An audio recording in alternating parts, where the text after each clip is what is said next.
अस्सलाम वालेकुम दोस्तों, क्या हाल है? ठीक हो दोस्तों? ਅੱਜ ਦੀ ਜਿਹੜੀ ਸਾਡੀ ਵੀਡੀਓ ਹੈ ਨਾ, ਉਹ ਤੁਹਾਡੇ ਵਾਸਤੇ ਬੜੀ ਹੀ ਫਾਇਦੇਮੰਦ ਹੈ। ਤੇ ਅਸੀਂ ਜੋ ਵੀ ਵੀਡੀਓ ਬਣਾਉਂਦੇ ਆ, ਪਹਿਲੇ ਅਸੀਂ ਉਹ ਕੰਮ ਕੀਤਾ, ਉਸ ਤੋਂ ਬਾਅਦ ਅਸੀਂ ਇਹ ਵੀਡੀਓ ਬਣਾਉਣੀ ਸ਼ੁਰੂ ਕੀਤੀ। ਅੱਛਾ ਦੋਸਤੋ, ਬੱਕਰੀ ਬੱਚੇ ਡਿਲੀਵਰ ਕਰ ਦਿੱਤੇ। ਉਸ ਤੋਂ ਬਾਅਦ ਆਰਡਰ ਦਾ ਮਸਲਾ, ਹਵਾਨੇ ਦਾ ਮਸਲਾ ਬਹੁਤ ਜ਼ਿਆਦਾ ਆਉਂਦਾ ਹੈ ਔਰ ਇਹ ਸਾਡੇ ਨਾਲ ਹੋ ਚੁੱਕਿਆ। ਕਿਸੇ ਨੇ आख्या काली मिराज, किसी ने सुर्ख मिराज, किसी ने सबज मिराज, किसी ने किसी तरीके, किसी ने किसी तरीके। सारा कुछ असी करके वेख्या।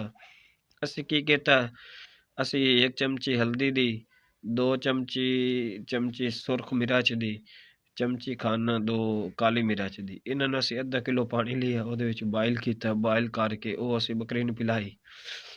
उस तो बाद सानू एक दोस्त ने दसिया कि तुसी 2 चमची मिराज सुर्ख ਤੇ ਨਾਲ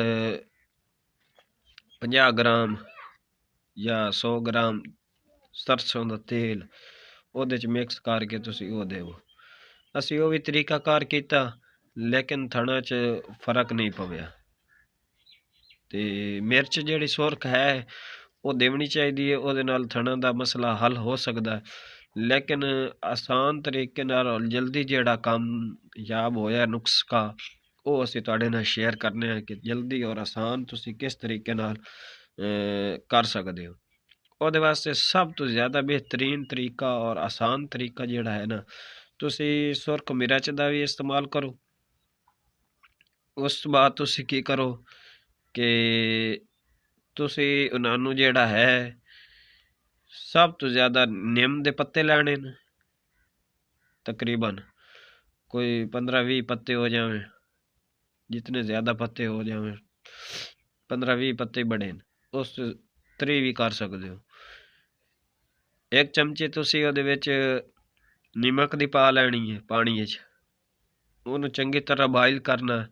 ਜਿਸ ਟਾਈਮ ਪੱਤਿਆਂ ਦਾ ਰੰਗ ਬਦਲ ਜਾਵੇ, ਬਾਇਲ ਹੋ ਜਾਵੇ, ਉਸ ਤੋਂ ਬਾਅਦ ਉਹਨੂੰ ਥੱਲੇ ਲਾ ਕੇ ਤੁਸੀਂ ਉਹਦੇ ਵਿੱਚ ਤੇਲ ਐਡ ਕਰਨਾ, ਸਰਸੋਂ ਦਾ ਤੇਲ ਐਡ ਕਰਕੇ ਨਾ, ਤੇ ਛੋਟੇ ਬਰਤਨ ਵਿੱਚ ਲੈਣਾ, ਗਿਲਾਸ, ਮੱਗ, ਇਸ ਕਿਸਮ ਦਾ ਨਾ ਛੋਟਾ ਬਰਤਨ ਜਿਹਦੇ ਵਿੱਚ ਉਹ ਜਲਦੀ ਠੰਡਾ ਨਾ ਹੋਵੇ।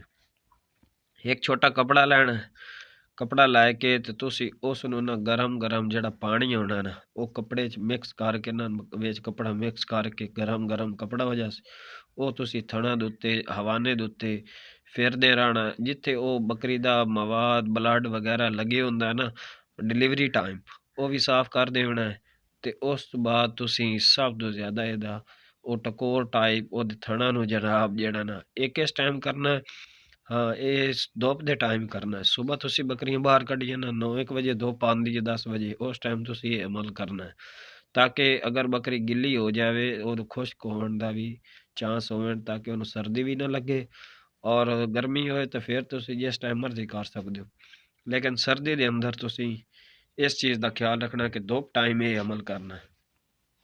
उस बाद तुसी दोस्तों जिहड़ा काम करना है ना, ये तुसी अगर दिन 2 दफ़ा कर लो ना तो बहुत ही ज़्यादा है, वरना एक दफ़ा ही बड़ा है। एक दफ़ा तुसी ये करना है, ਉਹਦੇ ਨਾਲ ਅਲਹਮਦੁਲਿਲਾ ਤੁਹਾਡੇ ਅੱਧਾ ਜਿਹੜਾ ਹੈ ਨਾ ਥਣਾ ਦੀ ਸੋਜ਼ਿਸ਼ ਉਤਰ ਜਾਸੀ, ਜ਼ਿਆਦਾ ਨਾ ਤਾਂ 1% ਰਹਿ ਜਾਸੀ, 2 ਬਾਕੀ ਸਾਰੀ ਕਲੀਅਰ ਹੋ ਜਾਸੀ।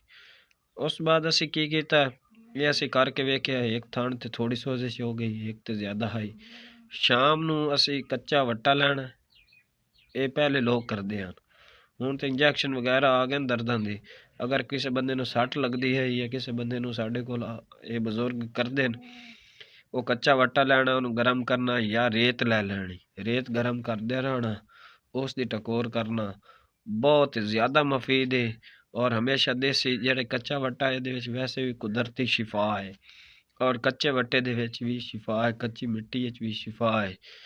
ते तुसीं ये है बई वट्टा लै के रात दे टाइम ते काम धंधा बंदा करदा रहिंदा है, मसरूफ हुंदा, दिन विच नहीं टाइम मिलदा, तुसीं रात नूं ना आसानी दे नाल जिस टाइम फ्री हो जाओ, उस टाइम बकरी नूं अपनी ना बाहर दोही बकरियां तो कढ के गरम वट्टा करो, किसी कपड़े दी मदद नाल ओहदी ओह टकोर करदे रहो।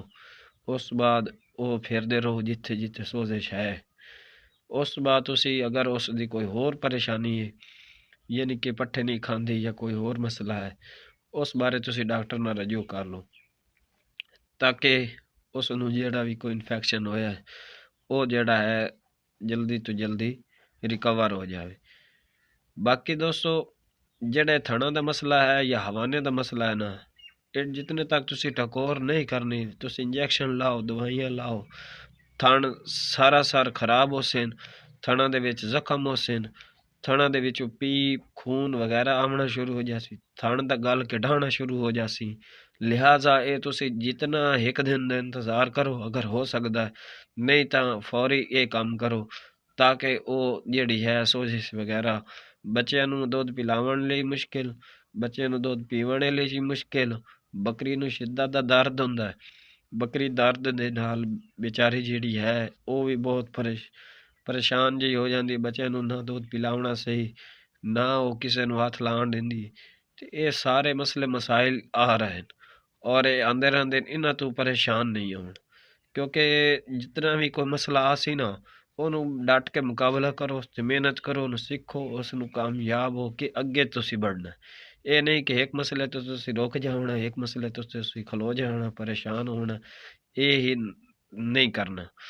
ਕੋਈ ਵੀ ਮਸਲਾ ਆਵੇ ਉਸ ਨੂੰ ਆਸਾਨੀ ਦੇ ਨਾਲ, ਕਾਮਯਾਬੀ ਦੇ ਨਾਲ ਤੁਸੀਂ ਤਿਆਰ ਕਰੋ, ਉਸ 'ਤੇ ਮਿਹਨਤ ਕਰੋ, ਇਨਸ਼ਾਅੱਲਾ ਇਹ ਮਸਲਾ ਤੁਹਾਡਾ ਹੱਲ ਹੋ ਜਾਸੀ।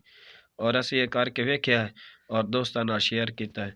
ਵੀਡੀਓ ਅੱਛੀ ਲੱਗੇ ਤਾਂ ਸਾਡੇ ਨਾਲ ਕਮੈਂਟਸ ਵਿੱਚ ਆਪਣੀ ਰਾਏ ਜ਼ਰੂਰ ਦੇਣੀ ਹੈ।